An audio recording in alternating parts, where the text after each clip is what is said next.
Samedi 28 février, 22h40. Après une journée de frappes massives sur l'Iran et de contre-attaques, Donald Trump annonce la mort d'Ali Khamenei. La télévision d'État iranienne confirme la mort du guide suprême vers 5h du matin. ملت بزرگ ایران روح بلند پیشوای ملت بزرگ ایران و پیشقراول امت اسلامی حضرت امام خامنه ای با نوشیدن شهد گوارای شهادت. Fureur épique, c'est le nom de l'opération lancée ce samedi 28 février par les États-Unis et Israël contre le régime des Mollahs dont l'ayatollah Khamenei était à la tête depuis 37 ans. Our objective is to defend the American people by eliminating imminent threats from the Iranian regime, a vicious group of very hard, terrible people.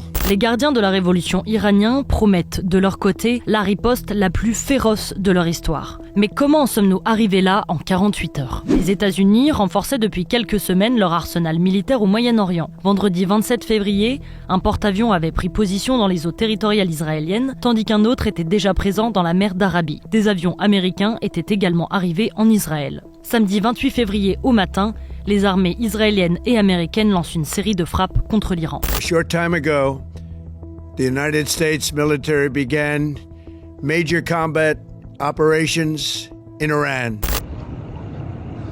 Il est 9h40 heure locale lorsque les premières explosions sont entendues dans plusieurs quartiers de Téhéran et notamment à côté du bureau de l'ayatollah Ali Khamenei. Des détonations sont entendues dans plusieurs villes du pays, à Kermanshah et au Lorestan, à Qom et Karaj ainsi qu'à Tabriz dans le nord-ouest. Le ministère de la Défense israélienne annonce alors qu'Israël a lancé une frappe préventive contre l'Iran afin d'éliminer les menaces pesant sur l'État d'Israël. La rhétorique est assez similaire du côté de la Maison-Blanche. The United States military is undertaking a massive and ongoing operation to prevent this very wicked, radical dictatorship from threatening America and our core national security interests. L'Iran et l'Irak ferment alors leur espace aérien civil et le ministère iranien de la Santé annonce placer les hôpitaux du pays en état d'alerte. À 10h36, le président de la Commission de la sécurité nationale du Parlement iranien, Ebrahim Azizi, écrit sur X. Nous avions averti. Désormais, vous avez engagé une voie dont l'issue ne vous appartient plus.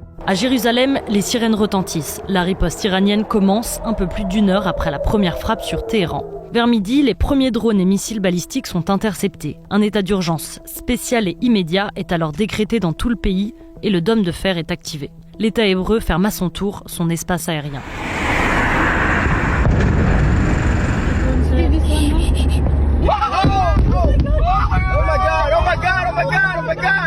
Quelques minutes plus tard, les premières explosions retentissent à Manama, capitale du royaume du Bahreïn, siège de la flotte américaine. Des sirènes d'urgence sont aussi entendues dans plusieurs autres régions, du Koweït, des Émirats arabes unis, du Qatar et de l'Arabie saoudite.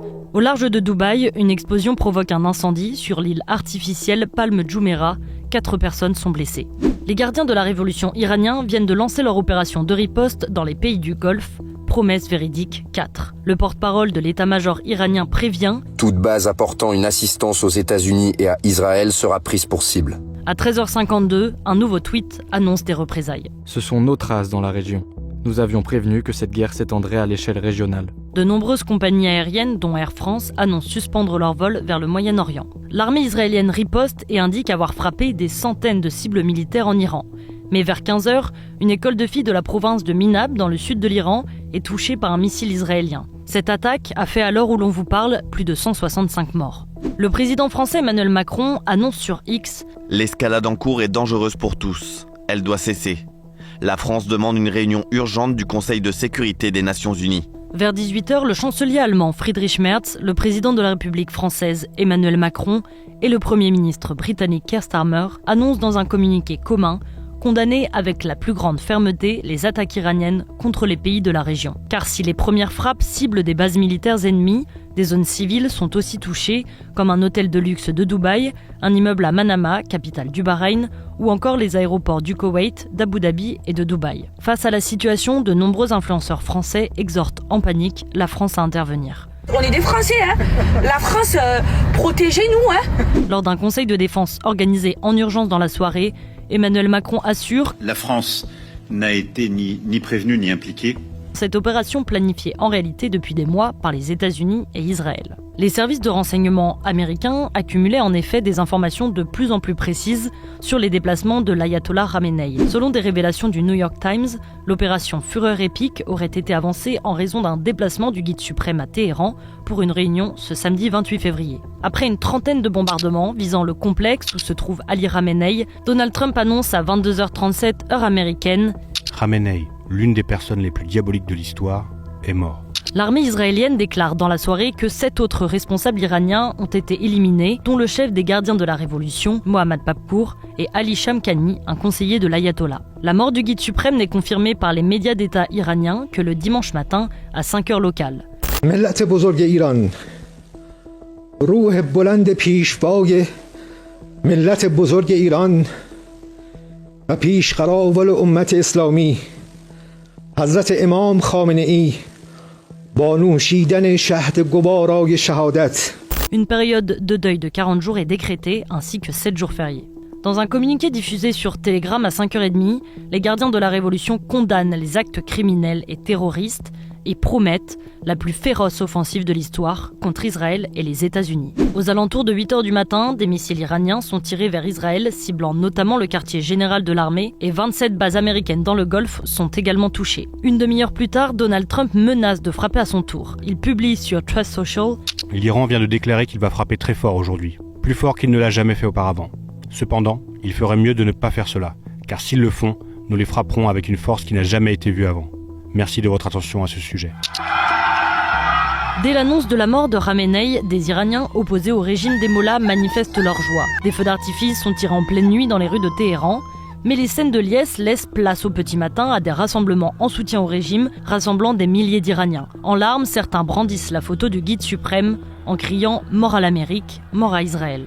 Des manifestations pro-régime ont aussi lieu en Irak, à Bagdad et au Pakistan, où des bâtiments diplomatiques américains sont pris d'assaut. En Inde, des milliers de manifestants chiites se rassemblent en mémoire de l'ayatollah. Mais aux États-Unis, les manifestants soutiennent globalement les frappes américaines. Les alliés de l'Iran réagissent à la mort de Khamenei. Le Hezbollah promet de faire face à l'agression des États-Unis et d'Israël. Le Hamas, lui, condamne un crime abominable, tandis que Vladimir Poutine adresse ses condoléances à l'Iran pour la mort d'Ali Khamenei. De son côté, la France assure ne pouvoir que se satisfaire de la mort d'un dictateur sanguinaire. Vers 11h, l'armée israélienne affirme avoir lancé une vaste offensive aérienne au cœur de Téhéran. Le commandant du front intérieur israélien affirme dans un communiqué avoir rappelé plus de 20 000 réservistes ces dernières 24 heures. Les attaques s'intensifient des deux côtés.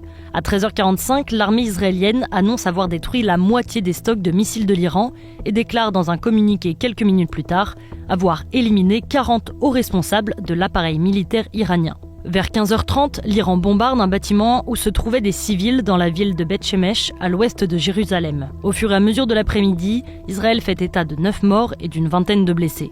À 18h30, le Pentagone annonce le décès de 3 soldats américains. À 18h40, heure locale, une base navale à Abu Dhabi, accueillant des militaires français, est touchée par un projectile, mais aucun blessé n'est à déplorer. Emmanuel Macron convoque un deuxième conseil de défense en 24 heures. Dans une allocution télévisée en début de soirée, le Premier ministre israélien Benyamin Netanyahou assure que l'intensité des frappes israéliennes s'amplifiera encore dans les jours à venir. Vers 20h, les gardiens de la Révolution déclarent avoir touché et incendié 3 pétroliers américains et britanniques.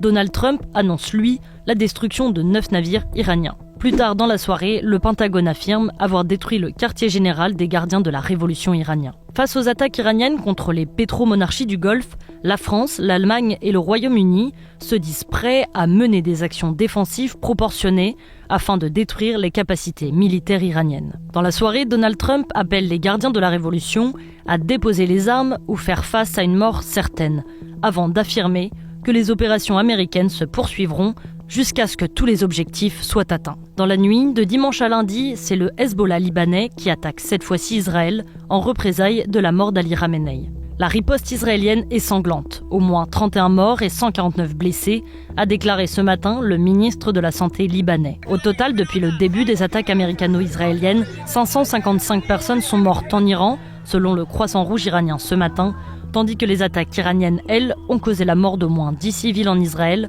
3 aux Émirats arabes unis et 1 au Koweït.